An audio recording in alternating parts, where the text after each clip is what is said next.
Okay, we're going to talk about the last one here, the earth signs, which are we call practical, resourceful, ambitious. Why? Think about what we're dealing about. Ambitious, Capricorn particularly is, isn't it? It's an earth sign. It's like the ambitious. Taurus is resourceful. Okay? Elena's got that resourcefulness. I mean, she would rather, I mean, most women, I've been married before, she'd rather go to Goodwill and find a beautiful dress than she would to go to Macy's and buy a new one. She won't buy a new one in Macy's. She won't spend that kind of money. To her, and she'll make everything she finds more beautiful than everything because she's so gorgeous. And she can put on something that somebody else has thrown away and it looks like, wow, you know? So to me, that's resourceful, you know? She's, I mean, if I'm running the water and when I'm brushing my teeth, she'll turn the damn water off, you know? I say, or I'm doing dishes and I'm running, I just leave the water running. Turn the water off, you're wasting it. That's resourcefulness, isn't it? That's the way the Tarians are. They're very resourceful, okay? So, but these are annoying things if you're not in the same place, right? I mean, there's enough for us all. Don't worry about it. You know, it's raining outside. Stop complaining about the water and it's going to be... Anyway, I don't have time for that stuff. I mean, you know, but that's the way they are. So look at this. We got Jupiter. I got Jupiter to the sun. Jupiter to the sun is a good aspect, okay? I have that. I'm very blessed with that, okay? What does that mean, though? It can be a magnanimous spirit, optimistic spirit, love of religion and philosophy. Remember, love is the sun. Romance, but it can be love of not just a person, it can be love of something, okay? In my case, I love religion and philosophy and all that stuff, okay? So, long journeys, prophetic spirit, sympathetic and understanding. Why? Because Jupiter is sympathetic. Jupiter is compassion, okay? Long journeys. I've been all over the world. I've traveled in the Navy. I was China, Japan, Philippines. I've been all over the world. I've traveled a lot. And, you know, I have my sun in Pisces, I mean, on the 12th house in Sagittarius. 12th house is Pisces, the rules of seas. I mean, it fits the Navy thing, you know, and all that stuff. So, but see how you put it together. You say, oh, I got sun in Sagittarius. But what house is it in? It's in Pisces house, the 12th house, which rules the oceans, and Neptune, the seas, and all that stuff. So wouldn't it make a natural thing? It also rules prisons, interestingly enough. 12th house, sorrow, self-undoing, and prisons. And I've been there too. So you see what I'm talking about. We're talking about taking that chart and taking it to its many levels of understanding. Isn't it fun to do? And you'll start doing it. You don't believe it. You right now you say, oh, it's too much, I can never get. You can do it, okay? Your Saturn will say you can't. Your Capricorn will say, I surely can't. You know, I'm not, and I can't, and I won't, and all that stuff. Just put that aside. Be life affirming. Okay, good. So, okay, let's look at the sun to Uranus. Creatively musical, especially Venus in good aspect. Independent thinker. Okay, freedom loving, loves to surprise and shock. Why? So why surprise and shock? What do you think Uranus is? Unexpected, isn't it? You ever think about what humor is? You ever think about what humor really is? It's mostly the shock of surprise of them saying something you never thought they were going to say. They'll make a statement and then all of a sudden they throw a little loop on you. Huh? Yeah, a punchline. And you know, wow, what a shock. And that shock makes you laugh because you didn't expect it, you know? That's Uranus quit. That's the kind of energy Uranus is. It's surprise.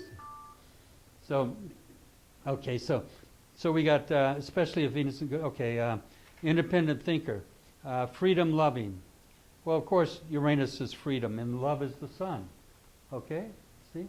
You try to hold down somebody that has that aspect, sun to Uranus, you know, and if they're squaring, they can be what? More rebelliously negative.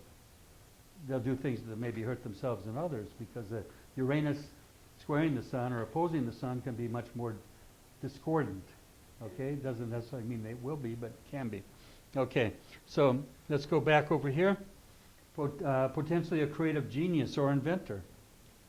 Oh, of course, because that sun gives life and will to change things and to bring some kind of renewed energy to life. You know, Aquarius and Uranus is all things of invention and newness. Very often I see these energies in charts of computer people. I remember I did shows on live shows where people call me and put me on the air, and they'll say, Ron, can you do do the chart of my engineer here, you know, and I mean, it's like, oh, they'll just give me a chart. They won't say it's an engineer. We do this chart for us, and so I'll do it on the air. I say, this guy's completely controlling everything electronic and engineering. It turns out to be the engineer that they gave me the chart, you know, and I've got these on recording, you know, but I could see that. That was Uranus stuff. Highly, highly inventive and creative when it comes to electronic things. I had an affliction, and I have Uranus in my chart in my 5th house. Okay, my 5th house. So this gives a love of 5th house. We're back like the sun again. Now remember 3 ways to see things. The 5th is the sun. The 5th is also rules the sun. I mean they're related. Leo is related to the sun. 3 ways to find something in a chart. So I have Uranus and Taurus in my 5th house. So I make a living with Uranus. What's Uranus? Astrology. See where I'm coming from? I can do well with astrology to make a living. I've done it for years. I did radio shows for it. I've been on air for all over the nation. But it's in the 5th house. I mean, I have a love for it. Obviously, you know that I got a passion for it, okay? And that 5th house can give that. Or an aspect to the sun in Uranus does the same thing. Or a Leo influence from that can do the same thing. You see what I'm saying? So here we go. Okay. So if you're looking at these energies and you say, how are they being brought into expression? If they're Earth, they tend to be more practical and more down to earth with it. We say down to earth.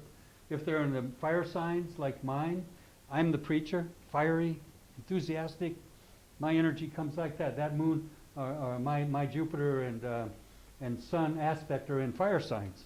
So you pick up my energy. It's always fiery and kind of preachy. That's the preacher of the fire signs. Okay?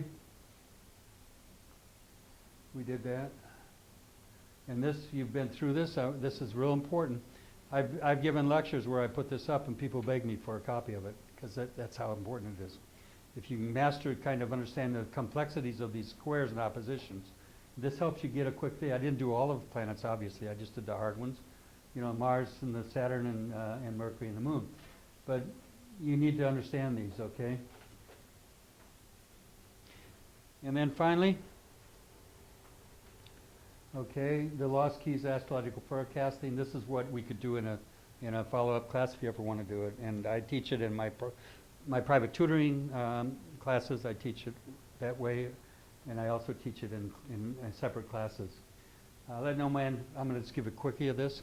Let no man judge in neither meat nor drink or in respect of a holiday or the new moon or the Sabbaths, which are a shadow of things to come.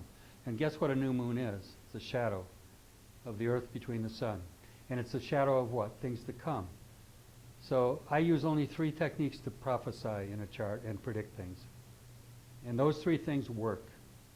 And it's taken me years to establish it and come upon it. But when I did, it was like wow, man, how could I miss that? The 1/3 thing I found, I discovered, I said, wow, how could I miss this all these years? The moon has a 28-day cycle, right? 28, 29, right? Okay. See, the most important and mostly overlooked influence of the chart is the new moon's predictive influence. The scripture tells us, let no man judge in neither meat nor drink of the Sabbaths of new moons, which are a shadow of things to come. The new moon literally is the shadow of the earth cast over the moon by the earth and the sun. Okay? In years of observing the new moon's influence, I have found them to be predictive of more than just personal astrological influences. The new moon's, whether an eclipse or not, is a powerful predictor of events in one's life. I gave all of you a new moon list. You remember I gave it to you? The reason I gave it to you is because I hope eventually you start using it and understanding it. But for now, that's a little much to start you on that journey of this. But I want to just give you a glimpse of what it is.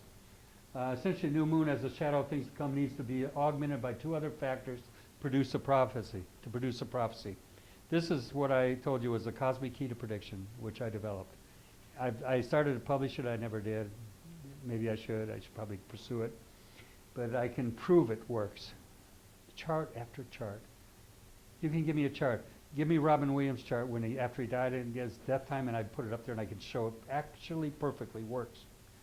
I mean, I'm talking about after the fact. I'm not talking about making it work. I'm talking about you give me any chart and I'll show you it works. If there's a major event like a death particularly, you know. Okay. There's scripture I use. This is important. I use this to ascertain the likelihood of an event happening, and it says, except there be 2 or 3 witnesses to establish something, it's not established in law. That's scripture. Except there be 2 or 3 witnesses. Guess what? The technique I use to predict things uses 3 witnesses.